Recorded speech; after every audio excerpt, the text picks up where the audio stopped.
I am a huge fan of everything that's been on screen with Game of Thrones.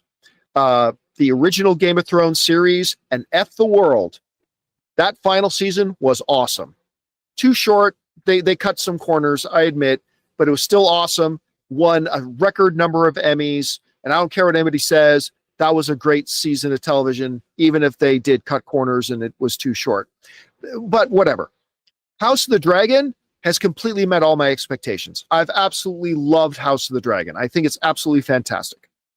So, of course, we've known for a while that we're getting this new story, A Knight of the Seven Kingdoms. What is the name of the Duncan and Egg? Or Dunk and Egg? Yeah, Dunk and Egg.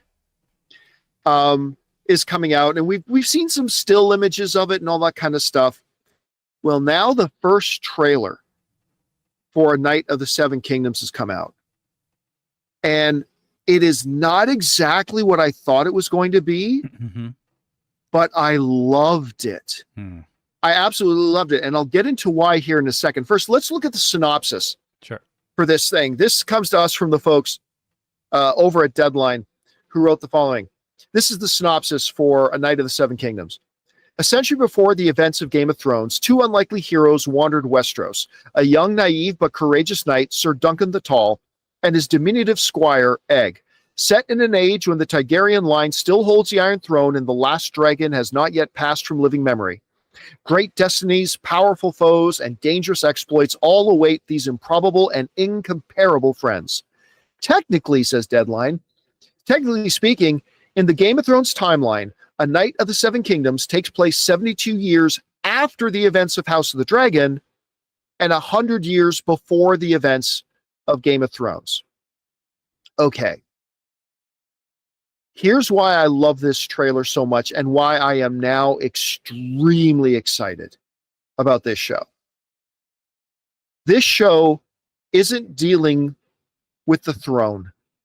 It's not dealing with the fate of the world.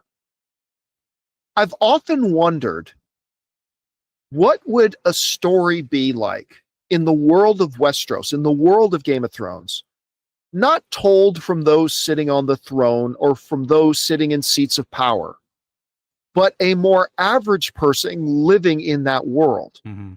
What would that story be like? And this trailer just seemed to be all about that. And for some reason, I found it, I know this is going to sound like a weird word to use, but here it is. It felt oddly comforting. I'm watching this thing. Now, look, you would have to have had your eyes closed if you didn't watch this trailer and catch the similarities between it and Knight's Tale. Like, I half expected Heath Ledger to pop up at some point. But be that as it may, the story of just two people who are living in this world being run by those in seats of power and are navigating their ways through it, I think is fascinating. Because you know what, Jonathan? I've been saying for a couple of years, I would also love to see a Star Wars story like that. I would love to see a Star Wars story. And I guess you could argue that Mandalorian is a little bit like that, except it elevates to the level of the Jedi. Seeing, the Jedi and Luke Skywalker showing up. But still, I've said for a long time, I'd love to see a story set in the Star Wars universe told from the perspective of somebody who just lives there. What's going on with their lives? What's an adventure for them?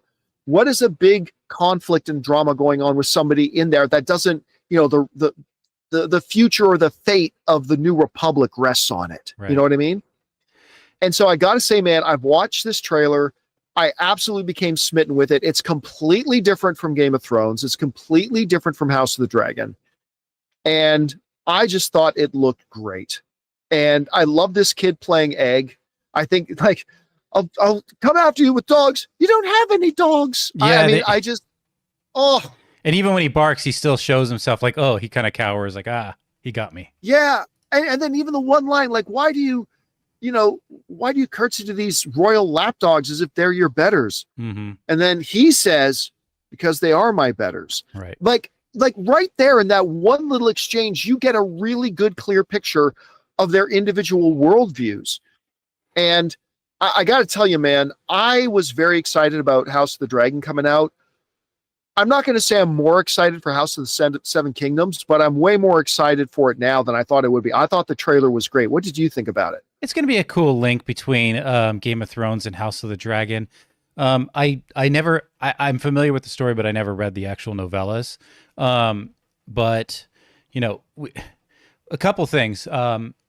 It does tell the common man story because, you know, Sir Duncan the Tall is basically a common man. Actually, we don't know what his deeds are going to be, but a little like throwback to actually I have two throwbacks to Game of Thrones. The first one is King Joffrey's talking with Jaime and they're looking in that book of like great deeds by knights. And there's a scene in Game of Thrones. I can't remember what season it is. He says, Sir Duncan the Tall. And in his smug little Joffrey voice, he's like, 4 pages. He must have been something. And Jaime's like, yes, he was. So that's referring to this, right, to him. Okay. Another thing, while they are common, they're not all common because Egg is actually I don't want to give away too much, but there's more to Egg's story, the young boy. But I will tell you this. There's a direct connection to this man from Game of Thrones. Oh, there's a direct connection. There's a direct connection to him. See, yeah, I don't know the background lore to it, so I'm just watching this trailer with fresh eyes. Yeah. Now, I could say what the direct connection is. I don't know if you want me to say that with viewers. So I'll keep that. I'll tell you later if you want to know, or if you don't want to know, that's cool. But just know there is a direct connection. So there's a little bit more to this young man. We still see our shot of a dragon that's still surviving. You know, because these are the days of the last days of the dragons. But if I understand it, the Targaryens don't actually have any dragons at this point, if I'm not mistaken. I think or at least it's within. This might be a fake dragon. Maybe they're pumping something through them.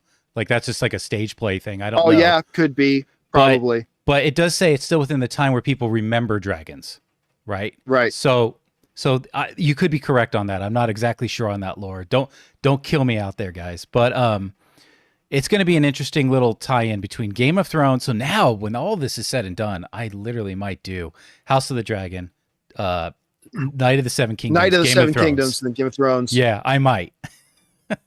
We want to take a second to thank a sponsor of today's video, Mando. All right, guys, listen, fall's here, football season, yard work, those long work days, and yeah, that means sweat. But here's the thing, staying fresh doesn't have to be a battle. You guys know I've been using Mando, that's Mando, and this stuff actually works. Now, you know, I've been telling you guys about Mando for a while now, and when I first started using it, I wasn't sure what to expect, but Mando totally surprised me. It's not just a nice scent, it stops odor before it starts. And the sweat control, on point. I can go through a full show day, go hit the gym, and I'll still be dry. And I love that it pulls double duty with one stick that handles both odor and sweat. No reapplying, no nonsense. And it's long-lasting, lasting up to 72 hours. So here's the deal. Mando's got a starter pack that's perfect if you're new. You get their solid stick, the cream tube, 2 free extras like mini body wash or deodorant wipes, and free shipping. And right now, you can get 20% off site-wide when you use my code Campea at shopmando.com. Again, that's shopmando, shopmando.com, code Campea for 20% off plus free shipping. So do yourself a favor and stay fresh this fall. Control body odor anywhere with Mando. It's not magic, it's science. All right, guys, question is for you. What did you think of this trailer for Night of the Seven Kingdoms? I thought it looked fantastic. I mean, I don't know if it's going to be any good or not, but the trailer looks pretty damn good. Whatever you guys thought about it, jump down to the comment section below and let us know your thoughts. Hey guys, thanks so much for watching this video. Make sure you like the video, leave a comment, and subscribe to our channel. And don't forget, we have a daily podcast called the John Campea Show podcast, available on Apple Podcasts, Spotify, or your favorite podcasting app of choice. Go and subscribe to it today so it'll be there when you need it.